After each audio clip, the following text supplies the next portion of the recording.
ពំនៅនេះធ្លាក់ជ្រុះពេញដើមអត់មានអ្នកបេះទេដល់ពេលអញ្ចឹងខ្ញុំឃើញស្ដាយមែនតើក៏បេះយកទៅផ្ទះធ្វើគៀបទឹកផឹកទៅពំមួយថងមិញខ្ញុំគៀបទឹកឡើងបាន3ធុង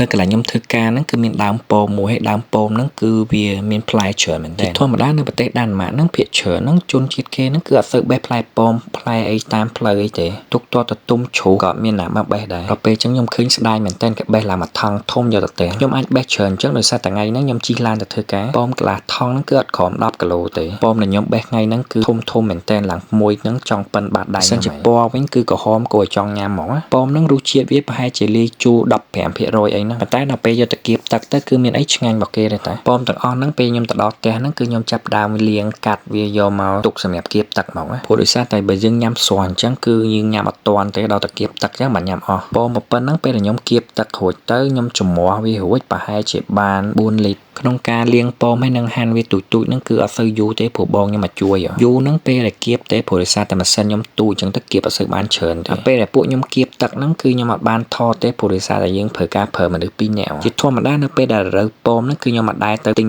ពោមនៅតាមផ្សារទេភាគច្រើនបេះតាមព្រៃតាមចិត្តផ្ទះអីចឹងណាព្រោះទៅនៅពេលដែលទៅម្ដងគឺបេះច្រើនមែនតើគឺអត់ក្រោម5គីឡូទេពោមខ្លះហ្នឹងយើងយកមកធ្វើជ្រក់ពោមខ្លះទៅយើងយកមកញ៉ាំស្រស់ឬក៏ពេលខ្លះទៅគៀបទឹកចឹងវាអាស្រ័យទៅលើរសជាតិពោមអញ្ចឹងបើសិនពោមជូរយើងយកធ្វើជ្រក់ឬក៏ពោមផ្អែមអញ្ចឹងទៅយើងយកមកគៀបទឹកផឹកចឹងណាបានឆ្ងាញ់បាទឥឡូវនេះខ្ញុំបានហាន់ពោមហ្នឹងរួចហើយឡើងមកធុងហ្មងពោមមួយធុងហ្នឹងដូចខ្ញុំបានប្រាប់ពីដើមអញ្ចឹងគឺគៀបទឹកប្រហែលជាបាន4លីត្រទៅ5លីត្រអីទេព្រោះដោយសារតែពេលយើងគៀបទឹករួចទៅវាមានអាកតិជាតិម្សៅពោមនៅខាងក្រោមហ្មងអាហ្នឹងយើងអត់យកវាទេអញ្ចឹងទៅបានយើងអត់សូវបានទឹកច្រើនបាទឥឡូវនេះទឹកដែលនៅក្នុងកំប៉ុងហ្នឹងគឺជាទឹកពោមដែលខ្ញុំតែបានគៀបទឹកដែលយើងទៅគៀបរួចហ្នឹងគឺយើងទៅទុកវាមួយសបកសិនអញ្ចឹងព្រោះដោយសារតែវាហ្នឹងអត់ទាន់ថ្លាទេរួចទៅអាពពុះនៅលើហ្នឹងក៏យើងត្រូវត្រងវាចេញដែរព្រោះអីអាពពុះហ្នឹងគឺអត់ឆ្ងាញ់ទេទឹកពោមមួយធុងហ្នឹងគឺប្រហែលជាបានទឹកវាហ្នឹងទៅ60%ទេចំណែក40%ទៀតហ្នឹងវាមានជាតិម្សៅយូរទៅជាតិម្សៅហ្នឹងវាអាស្រ័យទៅលើប្រភេទនៃពោមតែអាពោមខ្លះទៅវាមានជាតិម្សៅច្រើនអាពោមខ្លះមានជាតិម្សៅតិចឥឡូវនេះខ្ញុំដាក់វាប្រហែលជាបាន5នាទីហើយអញ្ចឹងទៅយើងអាចឃើញអាខាងក្រោមហ្នឹងវាមានជាតិម្សៅអាកដាហ្នឹង